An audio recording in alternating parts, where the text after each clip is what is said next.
Okay, we're going to talk about the what you might call the term paper, final assignment, main assignment for this class. It's called the Annotated Bibliography. Annotated Bibliography. Sounds a lot more sophisticated than it actually is. It counts for 100 points towards your overall grade for this class. So it's pretty important. It's somewhat similar to if someone, a teacher was to say, write a research paper, write a term paper. It's similar in the sense that you have to locate sources. You pick a topic, you locate sources, you have to cite those sources in the paper. But it's different in that in a research paper, your sources are sort of embedded in your writing and are not explicit. They're not stand out. You have a works cited or bibliography page at the end. In the annotated bibliography, your sources are the focal point. Basically, you have a topic, we'll get to that later, and you choose 5 sources and you cite those sources up front. I'll show you how, and discuss those sources, each one individually. You summarize each one, you assess each one, and you reflect on each one, right? So a bibliography is a list of sources.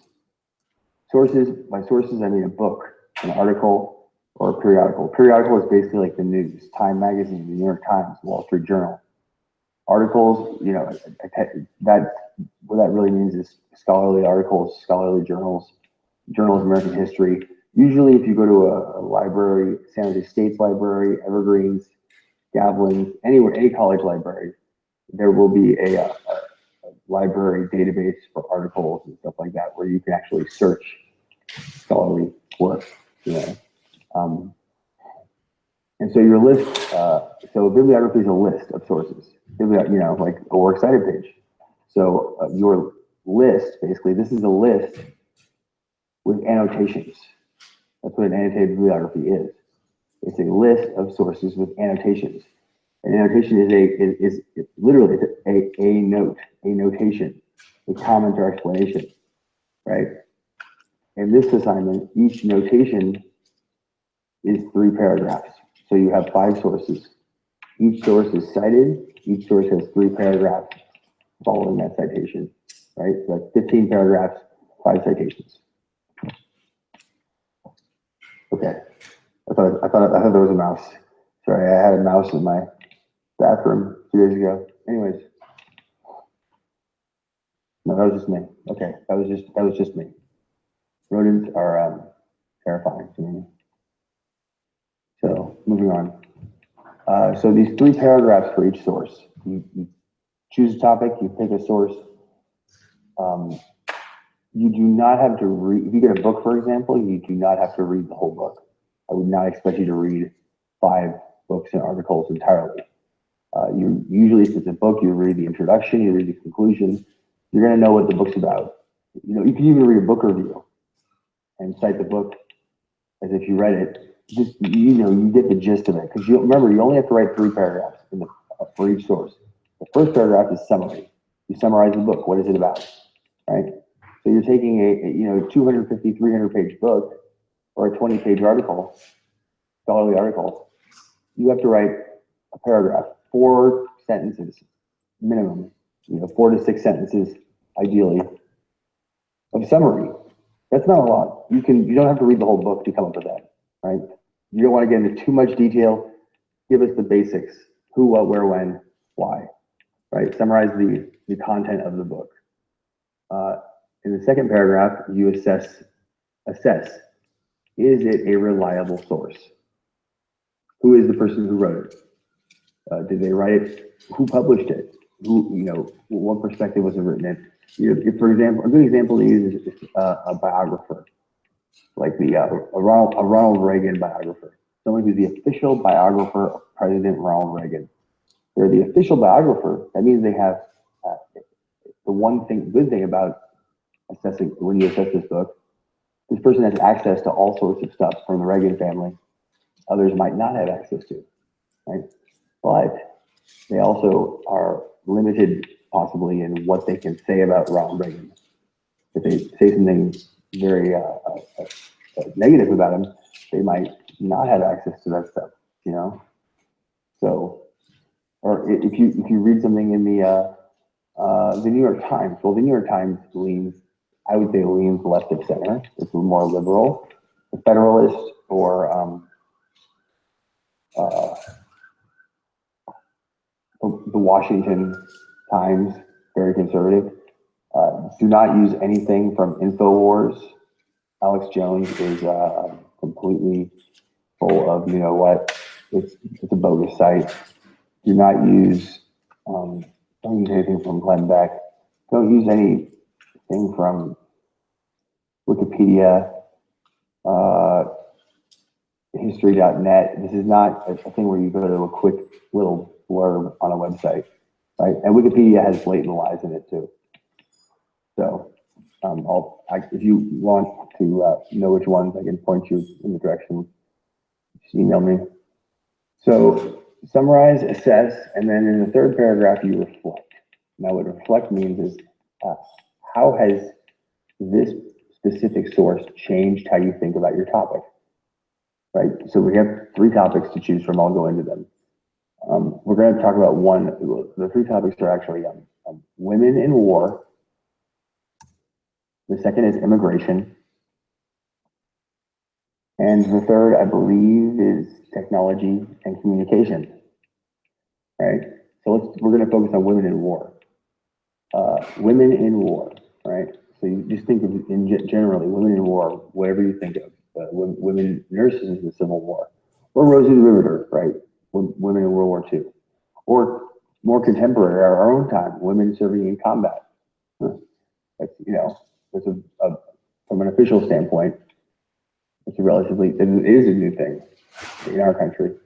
So how has you got, let's say you choose women in war, you find a book on, let's see, the first lady, Mary Todd Lincoln, Abraham Lincoln's wife.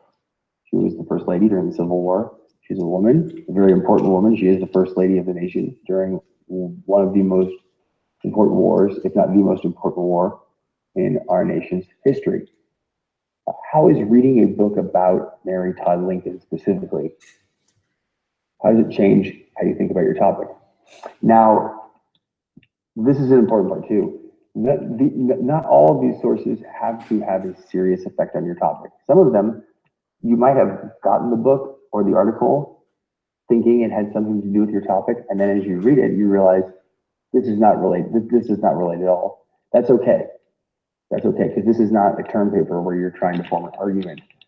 I want you to keep that source, tell me, summarize it, but then tell me why it's not helpful at all to learning about women in war.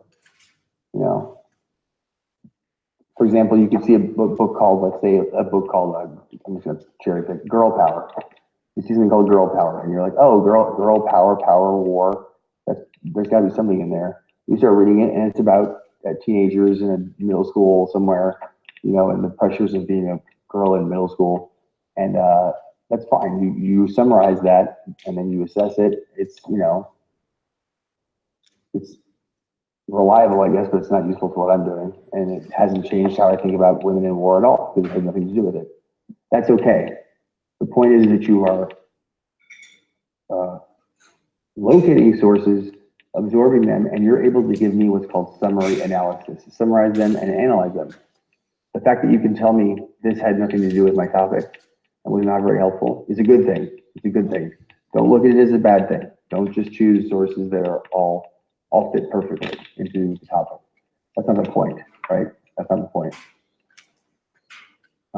Here's an example of how it's going to look. One source. This is one source, okay? You don't have to read all of this, obviously. I'm just showing you, actually, this is done incorrectly. Did I change this? Oh, you know what? I think, you know what's funny? The citation on this is somewhat old. Apparently, the MLA citations were updated. So I have links to check that out, but this needs to be indented too. I'll fix this. You're not gonna hear this part. Anyways, so you see a citation in bold font, followed by 3 paragraphs: summarize, assess, reflect. Right? And you can do that 5 times. There is a link to an example of a completed annotated bibliography with 5 of them on Canvas. So it looks like this, but it's just 5 of them, right? And obviously, you know, for topics, you need to stick within the time frame of the class. So, for example, you know, this might be, depending on which class this is. Some of you are learning about the, you know, discovery of America by Columbus, if you want to call it that, through the Civil War, right? What I call pre-Columbian period to 1877. So that, think about the, you know, women in war, what wars were in that time period, 1492-ish to 1877. You have the Spanish conquest. It's not really a formal declaration of war, but there was, you know, there was a foreign group that came into the Americas, what we call the Americas, conquered various indigenous groups. There was genocide basically through disease and warfare. The Pueblo Revolt is a part of that. If you read chapter 1, the French and Indian War, the American Revolution, the War of 1812, the Mexican-American War, or as Boner says, the Mexican War, and of course the American Civil War. Right? But if you take the other class, which is after the Civil War up to present day, you could think of, you know, the Spanish-American War, Wounded Knee, right? Indian conflicts, World War I, World War II, Korea, Vietnam. You could do the Bay of Pigs if there are women involved in that, you know, because that involved Cuban refugees from America. The War on Terror, right? The Civil War in El Salvador had some American involvement as far as CIA, you know, diplomatic support, stuff like that. So, important parts of you need to use MLA citation, MLA, Modern Language Association, MLA citation, and general formatting for really detailed assistance with how to cite, you have proper citation, how to have general formatting for this done correctly in MLA style. Here's a link to a site. It is run by Purdue University, go Boilermakers, Big 10 or Big 12 now school, Indiana. They play Notre Dame a lot, good basketball, decent football. It's called the Purdue OWL, the Purdue Online Writing Lab. So check that out. You need to indent every line after the first line of a citation. So the second line, third line, if the citation goes longer than one line, indent. You will not see this on anything for MLA citation by Purdue or anybody else. I require this because it looks better. Each citation, only the citation needs to be in bold font. 3 paragraphs, regular font. But the citations need to be bold. That way it's easier to distinguish as you're reading it, so you don't feel bad. See that? Bold, 3 paragraphs, and you get to another bold. If you picked up that sound, that was my wireless speaker going out. So,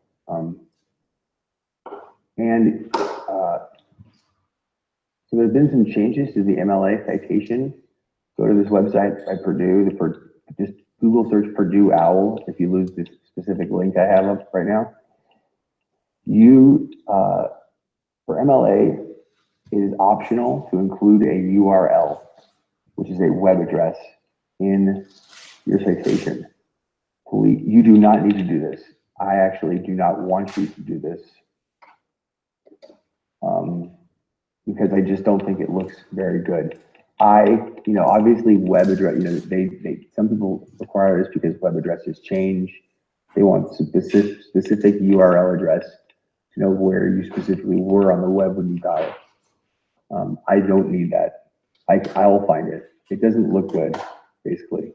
It may be more thorough. It doesn't look as presentable to have a giant URL. Look at how bad this looks. And sometimes when you turn it in, it looks highlighted like this, and it looks really bad. I'm showing it in red right now because so you can easily see it, but it just looks bad, right? To have a blue highlighted thing underlined, just citation without the URL, Cool. So that's basically it. Let's end it there before I ramble on. And then I'm going to do another one where I discuss looking up sources and how to do that. Maybe. All right.